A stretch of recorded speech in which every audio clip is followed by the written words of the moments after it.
이 목사님께서 과분할 정도로 소개를 해주신 김은성 목사입니다. 근데 여러분들만 궁금하신 게 아닙니다. 저도 영락교회가 어떤 교회인가 궁금하고 또 여러분들 한 분 한 분이 많이 궁금했습니다. 이제 시간이 가면 교우님들은 저에게 조금씩 익숙해지실 것이고 저도 여러분들을 조금씩 알아가게 될 것입니다. 피차 알아가는 것을 우리가 교제한다고 얘기할 수 있는데요. 그러나 우리의 교제는 인간적인 교제는 아닙니다. 요한일서 1장 3절이 가르치는 것처럼 우리의 사귐은 하나님과 예수 그리스도와 나누는 것이라고 말씀하셨으니까 우린 삼위일체 하나님 가운데 모시고 하나님의 말씀을 매개로 해서 거룩하고도 영적인 교제를 앞으로 풍성하게 나누게 되기를 간절히 원합니다. 처음 만날 때는 누구나 설레기도 하고 두렵기도 하는데 선보러 나가는 처녀 같지 않겠습니까? 여러분, 제가 그런 심정으로 오늘 이 자리에 왔습니다. 근데 잘 적응이 좀 안 되는 것 같으네요. 왜냐하면 영락교회는 주일날 클러지 셔츠를 입는다고 그래가지고 샘플을 하나 보내오셨는데 숨을 못 쉴 정도로 목이 쫄렸습니다.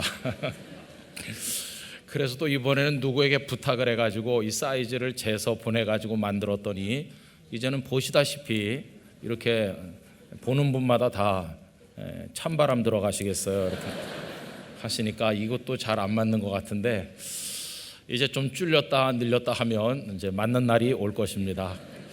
근데 옷이 저에게 맞춰야 되는지 제가 맞춰야 되는지는 잘 모르겠어요. 근데 여러분, 그런 생각이 들었습니다. 사람이 하는 건 다 그렇다. 그러나 영락교회와 김은성 목사가 잘 맞게 하는 것은 하나님이 재셔서 하신 것이라면 틀림이 없지 않을까 그렇게 믿고 싶습니다. 왜냐하면 우리 하나님께서는 실수가 없으신 하나님이시지 않습니까? 그리고 적응이 안 되는 것 중에 하나는 이 강단입니다. 이게 다른 교회 강단은 저 벽 쪽에 있습니다. 그래서 이 얼굴만 신경 쓰면 되는데 영락교회는 양쪽에서 다 보고 계시고 한술 더 떠서 뒤에서도 보고 계시지 않습니까? 이게 전후 좌우에 다 자신감이 있는 사람, 그런 사람만 이 자리에 설 수 있습니다. 그럼 제가 전후 좌우로 다 자신이 있어서 이 자리에 섰을까요? 그건 아니고요. 하나님께서 제 마음속에 이렇게 말씀하시는 것 같습니다.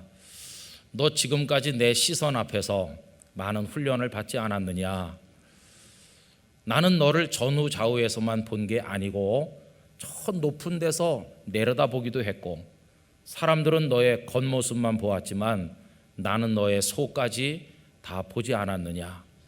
너는 앞으로도 어디에 있든지 누구 앞에 있든지 사람들의 시선을 의식하지 말고 내 눈앞에 있다는 사실만 잊지 말아라. 내가 내 눈앞에서 오르면 그것으로 충분한 것이다. 그리고 내 눈앞에서 오르면 만인 앞에서도 오른 것이다. 이렇게 말씀해 주신다고 느껴서 이 자리에 선 것입니다.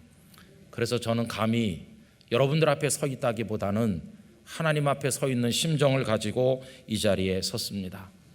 여러분, 하나님 앞에서 오르면 모든 사람 앞에서 오를 줄로 믿습니다. 왜냐하면 하나님께서는 모든 진리의 마지막 기준이시기 때문에 그렇습니다. 또 영락교회 오면서 이런저런 생각을 하는 가운데 팬 서비스 하는 차원에서 가발이라도 쓸까 그런 생각을 했었습니다. 저희는 집안 대대로 털모자가 좀 부실하기 때문에 그런 고민도 했었는데요. 하나님께서 역시 제 마음속에 그냥 너 생긴 대로 사는 게 낫다 그렇게. 왜냐하면 우리 하나님께서는 우리의 외모를 보시는 하나님이 아니시고 우리의 중심을 보시는 분 아니십니까? 그래서 뭘 붙이거나 뭐 이렇게 가리거나 위장하거나 꾸미는 것은 옳지 않다는 생각을 주시면서 그냥 내 모습 그대로 해라 이런 감동을 주십니다. 그래서 여러분, 저는 앞으로 영락교회에 머무는 시간 동안에 그저 저 생긴 대로 제가 할 수 있는 대로 제 모습 그대로 하도록 하겠습니다. 무슨 위장하거나 덧붙이거나 없는 것을 있다고 하거나 그렇게 하지 않을 것입니다. 저는 우리 교우님들께서 제게 오실 때도 그냥 교우님들의 있는 모습 그대로 다가와 주시기를 부탁드립니다. 여러분, 우리가 다 그런 심정으로 같이 손에 손을 마주잡고 하나님 앞에 나가야 될 줄로 믿습니다. 목사는 진리를 설교해야 될 사람인데 위장이나 꾸밈이 있어서는 안 되겠죠. 여러분들이 성도 모두가 하나님 앞에 있는 모습 그대로 나가면, 하나님 저희가 연약합니다 하면 전능하신 하나님은 강하게 하실 겁니다. 하나님 우리가 지혜가 부족합니다 그러면 지혜 그 자체이신 하나님께서 우리를 지혜롭게 하실 것입니다. 그래서 우리는 그저 있는 모습 그대로 손에 손을 마주잡고 하나님께 나가게 되기를 간절히 기원합니다. 제가 땅끝 교회에서 28년 동안 사역을 하고 영락교회에 오게 됐습니다. 도대체 얼마나 일찍 시작했으면 그럴까 생각을 하실 텐데요. 저는 목사 안수 받은 지 얼마 되지도 않아서 일찍 담임 목회자가 돼서 말할 수 없는 성도들의 사랑을 받으며 오늘까지 지내왔습니다. 거기는 연고가 전혀 없는 부산 영도라는 섬이었습니다. 그러다가 이번에 영락교회로 오게 되니까 저희 지역의 모 기관장님, 하나님을 믿지 않으시는 분이 전화를 주셨습니다. 그분의 인사 말씀을 그대로 옮기면 이렇습니다. 목사님 영전하신다면서요. 이렇게 전화를 하셨어요. 우리 영락교회 성도 여러분은 그분의 인사 말씀에 대해서 어떻게 생각하십니까? 하긴 그래, 저 김 목사가 시골에서 20년 28년 있었는데 영락교회 서울 한복판에 오니까 영전하는 게 맞지, 그렇게 생각하시는 분이 혹시 계십니까? 여러분, 저는 털끝만큼도 그렇게 생각하지 않습니다. 왜냐하면 예수님의 보배로운 피로 값을 지불하고 산 주님의 교회는 어느 교회나 똑같이 거룩하고 똑같이 소중한 생명과 축복의 통로이기 때문인 것입니다. 저는 앞으로도 그렇게 믿고 영락교회를 사랑하고 이 땅의 모든 교회를 사랑하고자 합니다. 뿐만 아니라 제가 마음속에 가지는 결심이 있는데, 틀림없이 목양의 환경은 놀랍게도 변화될 것입니다. 땅끝 교회와 영락교회는 여러 가지 면으로 다르니까요, 변화가 많이 있을 것입니다. 그러나 이 변화의 흐름 속에서 제가 두려워하는 한 가지가 있다면 저 자신이 변질될까 하는 것입니다. 저를 변질시키게, 타락시키게 만들려고 하는 사탄의 공격에 대해서 저는 앞으로 치열한 영적 전쟁을 벌여나가려고 생각을 하고 있습니다. 저는 자유인으로 살고 싶습니다. 어떤 권력에도 명예에도 재물에도 노예가 되고 싶지 않습니다. 단 하나, 제가 누구에게 매인다면 오직 예수님께 매인 예수님의 종이 되기를 원할 뿐입니다. 우리 모든 영락의 성도들이 주님의 종으로 살아가게 되기를 간절히 원합니다.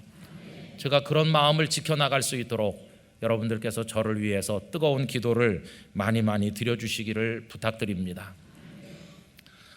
목사가 처음 부임하면 어떤 말씀을 해야 교우들의 마음이 흡족하고 기쁘실까요? 대단한 능력과 격려를 가진 어떤 분이 오셔서 제가 5년 만에 혹은 7년 만에 우리 영락교회를 엄청난 교회로 만들겠습니다라고 약속을 한다면 여러분들의 마음이 흐뭇하시겠습니까? 그러나 아쉽게도 저는 그런 약속을 할 만한 능력을 가지고 있지 못한 지극히 연약한 종에 불과합니다. 그래서 저는 지키지도 못할 그런 약속을 여러분들께 드리는 것보다는 오늘 고린도전서 2장 1절 이하에 나오는 우리의 대선배 사도 바울의 고백을 통해서 여러분들에게 저의 마음을 전하고자 하는 것입니다. 오늘 읽은 이 5절의 말씀은 바울 사도의 진솔한 고백이 고스란히 담겨 있다고 말할 수가 있겠습니다. 이 말씀은 고린도라고 하는 거대 도시에서 사역을 감당하실 때 바울 사도께서 마음에 품고 계셨던 그 목양에 임하는 태도, 그 마음의 자세를 말씀하는 대목입니다. 여러분, 바울 사도께서는 고린도에서 어떤 마음으로 사역을 하셨을까요? 그 마음이 1절에 드러나고 있습니다. 형제들아, 내가 너희에게 나아가 하나님의 증거를 전할 때에 말과 지혜의 아름다운 것으로 아니하였나니. 고린도에서 사역하시면서 바울 사도는 사람의 말재주나 사람의 지혜를 의지하지 않았노라고 말씀하십니다. 왜 이런 말씀을 하실까요? 아마도 그것은 고린도에 오시기 직전의 사역지였던 그 아테네에서의 경험이 그 속에 반영됐기 때문일 것입니다. 바울 사도는 아테네에서 어떤 사역을 하셨을까요? 이 바울 사도의 아테네 사역을 두고 의견이 분분합니다. 어떤 분들은 성공이었다고 평가합니다. 그러나 어떤 분들은 실패였다고 말하기도 합니다. 그러나 여러분, 저는 감히 대선배이신 바울 사도의 사역을 두고 까만 후배인 저희들이 성공이네 실패네 이렇게 말하는 게 온당치 않다는 생각이 들기도 합니다. 그래서 그저 완곡하게 어법을 바꾼다면 바울 사도 본인이 만족스럽게 여기시지 않았으리라 하는 정도로 이야기를 하고 싶습니다. 그렇게 생각할 수 있는 근거가 뭘까요? 여러분, 바울 사도께서 가시는 곳마다 다 교회가 세워졌습니다. 고린도 교회, 데살로니가 교회, 에베소 교회 등입니다. 그런데 유독 아테네에는 교회가 세워지지 않았습니다. 신약 성경에 아덴 교회라고 하는 게 없질 않습니까? 그럼 왜 그랬을까요? 왜 아덴에서의 사역이 그다지 만족스럽게 여겨지지 않았을까요? 아마도 그 이유는 오늘 1절에 나타난 것의 반영이 아니겠습니까? 거기서는 사람의 말과 사람의 지혜로 했기 때문이 아닐까 생각을 하는 것입니다. 여러분, 사도행전 17장 17절 18절에 보면 바울 사도께서는 아덴에서 많은 철학자들과 쟁론을 하셨는데 다음과 같이 기록되어 있습니다. 회당에서는 유대인과 경건한 사람들과 또 장터에서는 날마다 만나는 사람들과 변론하니 어떤 에피쿠로스와 스토아 철학자도 바울과 쟁론했다고 기록하고 있습니다. 우리가 아는 것처럼 바울 사도께서는 박학다식한 분이셨습니다.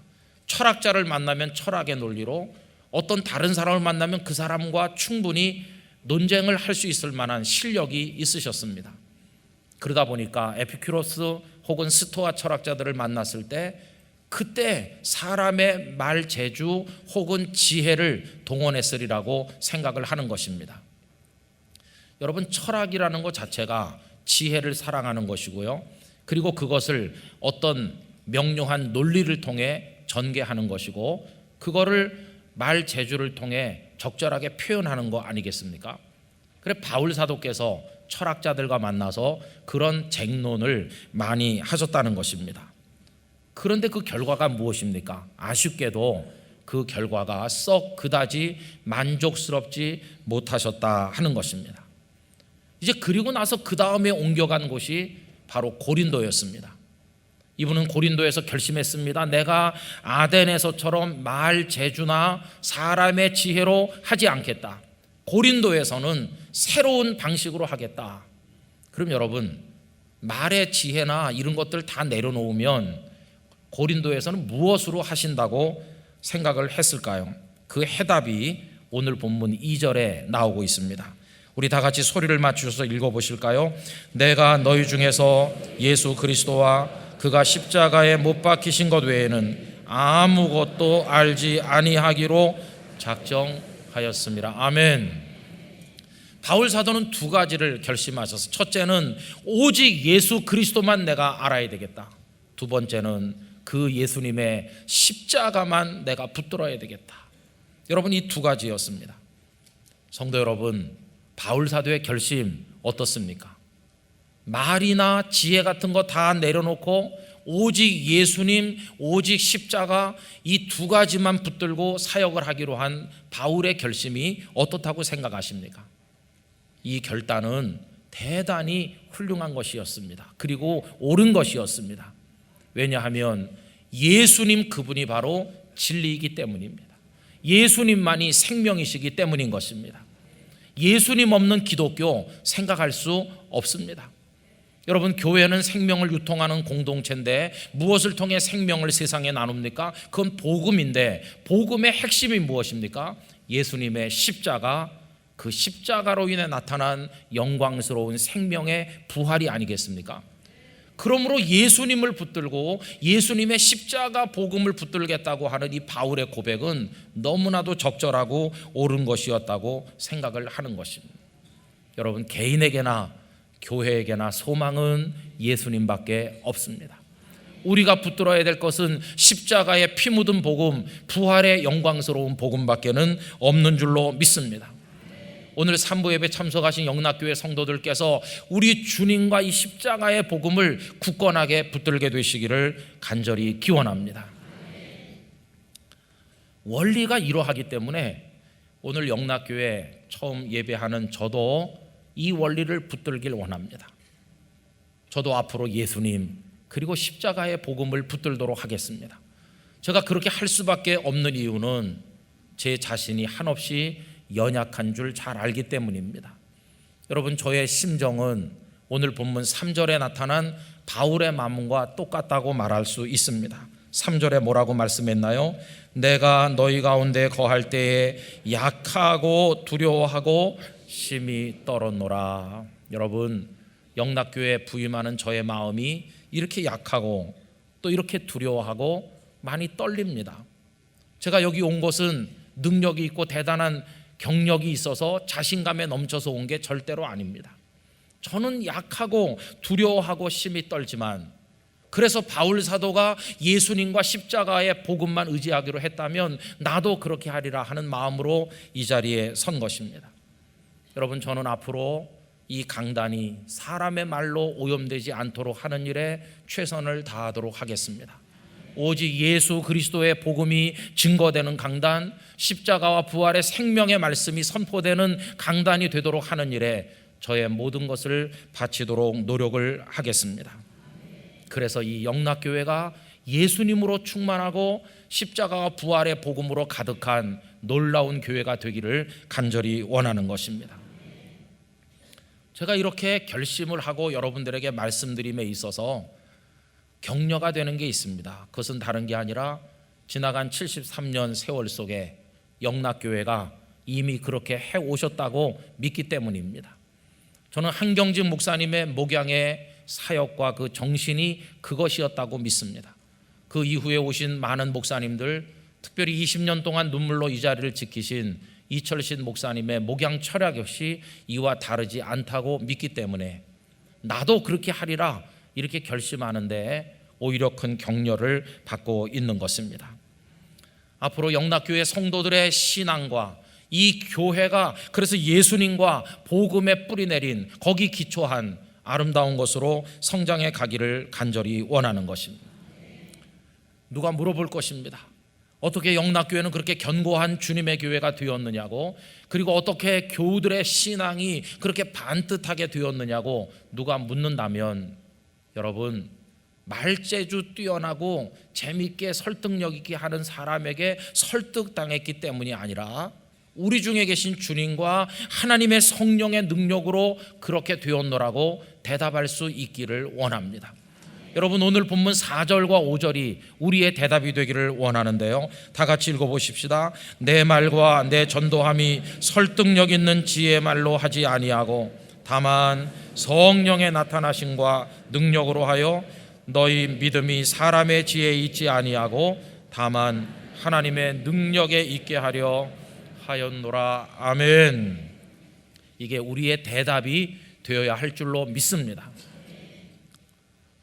이렇게 하면 예수님을 통해 생명을 얻고 우리는 부흥하고 복을 받을 것입니다. 이렇게 하면 십자가와 부활의 복음을 통해 온 세상에 생명을 유통하는 교회가 될 줄로 믿습니다. 여러분, 저는 수년 전에 본 교단 총회석상에서 설교를 한 적이 있었습니다. 그때 그 설교의 제목은 다시 쓰는 이력서라는 것입니다. 모세는 나이 40에 하나님께 이력서를 드렸습니다. 이름 모세, 나이 40세, 그리고 그 아이에 빼곡하도록 애굽의 궁궐에서 배운 학력, 경력, 그리고 전쟁의 여러 전술을 배웠다는 사실들, 그리고 전투 현장에서 혁혁한 공을 세웠다고 하는 이야기가 쫙 적혀 있었습니다. 그리고 종합평가, 이스라엘을 애굽에서 끌고 나가는 출애굽의 과제에 나보다 더 적절하게 준비된 일꾼은 없을 것이므로 나를 꼭 써주시기 바랍니다. 그 밑에 종합평가가 붙어있는 이력서를 하나님께 드렸습니다. 그 다음에 어떻게 됐나요? 하나님께서 그 이력서 일말에 재고할 가치도 없다고 여기시고 사정없이 구기셔서 쓰레기통에 던지셨습니다. 그리고 그 이후에 미디안 광야의 모래바람 속에서 40성상이 더 지나 나이 80이 된 모세는 그때 다시 쓴 이력서를 하나님 앞에 올려드립니다. 이름 모세, 나이 80, 특기 없음, 의욕 전혀 없음, 종합평가 쓸모없는 존재임. 그것도 본인이 낸 게 아니라 아마 하나님께서 내라고 하셔서 내지 않았을까 그렇게 생각이 듭니다. 이게 모세의 다시 쓴 이력서입니다. 그게 겸손의 영성입니다. 그런데 여러분, 그렇게 했을 때 하나님께서 그를 버리셨나요? 아니요. 그를 출애굽의 영도자로 세우시고 얼마나 존귀하고 아름답게 사용하셨습니까?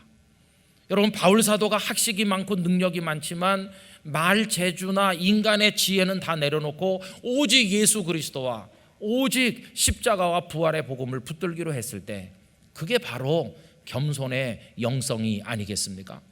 그렇게 할 때 바울의 위대한 열매들이 맺힌 것처럼 앞으로 영락교회 안에 우리 모두가 그런 마음을 가질 때 하나님 기뻐하시는 아름다운 역사들이 이루어질 줄로 믿습니다. 여러분, 이제 그런 마음을 우리 모두가 하나로 가지고 우리에게 힘을 주실 하나님을 의지하면서 영락교회가 감당해야 될 사명의 장을 향해 함께 나가기를 원하는 것입니다. 저는 여러분을 위해 기도하고 여러분들은 저를 위해 기도해 주시고 우리 선배들이 하신 모든 것을 이어받아 또 새로운 미래를 열어나가는 일에 하나님께 드려지는 교회와 성도들이 되시기를 예수님의 이름으로 축원합니다. 기도하겠습니다. 아버지 하나님, 주님의 보혈로 값을 지불하고 사셨으며 한 목사님을 비롯한 많은 목회자들과 성도들을 통해 오늘까지 세워오신 영락교회 소속된 성도들과 불초한 종이 바울 사도의 고백을 그대로 물려받아 오직 예수님, 오직 십자가의 복음을 붙들고 전진하여 하나님 앞에 위대하게 쓰임받게 하시고 하나님 영광 나타내게 하여 주옵소서. 예수님 이름으로 기도드리옵나이다. 아멘.